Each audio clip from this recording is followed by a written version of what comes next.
Schau wie der Arsch, wird immer enger, immer geheimer. Da hast du so ein Schmal, da kannst du ein Beil abbinden, ja? Nein, Beil verschönern, was du kannst, ich weiß nicht, Silvester kannst du schon mal großer Alu-Glitzerbeil, da schau her, ja, genau so.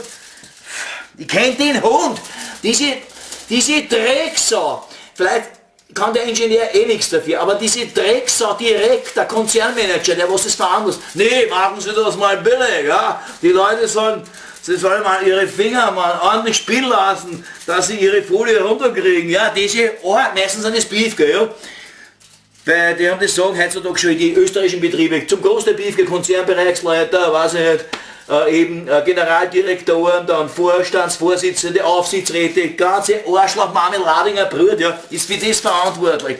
Nichts gegen Deutschland, nichts gegen, aber das macht kein Hund.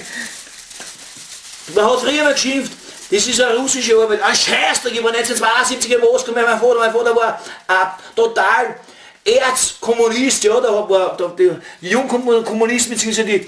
die Kinder des kommunistischen Vaters bzw. einer kommunistischen Firma haben dort mehr oder weniger so einen Besichtigungsurlaub gemacht und da waren wir eben auch in so einer Verpackungsfirma und da muss ich sagen, das war reibungslos, haben die damals schon Alufolien gehabt, also das Staniolpapier, das berühmte Staniolpapier haben die schon und das ist gegangen rund um wunderschön, aber nein, ich weiß nicht, wer das macht. Wer das veranlasst, Amis, Westeuropa, irgendwo, oder, nein, China ist es sicher, nein, scheiß drauf. Frau, da muss man jetzt ein Bier einbauen. Ich muss mir jetzt ein Bier einbauen, das weiß ich. Jetzt gehe ich die Kugel raus. Scheißdreck. Nein, Kugel nicht ab, der Kugel bin ich ein Volltrottel. Ich muss, ja. Jetzt hat es pumpert. Ich glaube, nein, es ist nicht die Polizei. Es hat jemand was in Mistcontainer geworfen. So. Das Rascheln war nicht schlecht, gell? Aber da muss ich ärgern mit das. Ah, das ist. Ich drehe bald dann. Ich muss mal probieren.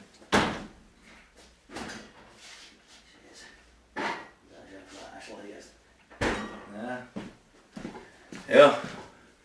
Die da ist mir einen großen Kühlschrank und der passt nicht rein in die Kugel, weil dann würde die wunderschöne Einrichtung dann verschieren, wieder passen. Darum ist er im Vorzimmer auf der rechten Seite ein pechschwarzer Kühlschrank. Aber wichtig ist, dass er kühlt eben und dass das Bier kalt ist. So,